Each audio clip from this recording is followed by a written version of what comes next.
అసలు అందం అంటే ఏంటి? అది రూపమో, రంగో, అలంకారమో కాదు.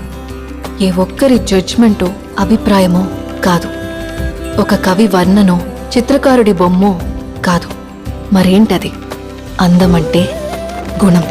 అమ్మాయినయుండి చెప్తున్నా, I don't want people to call me beautiful.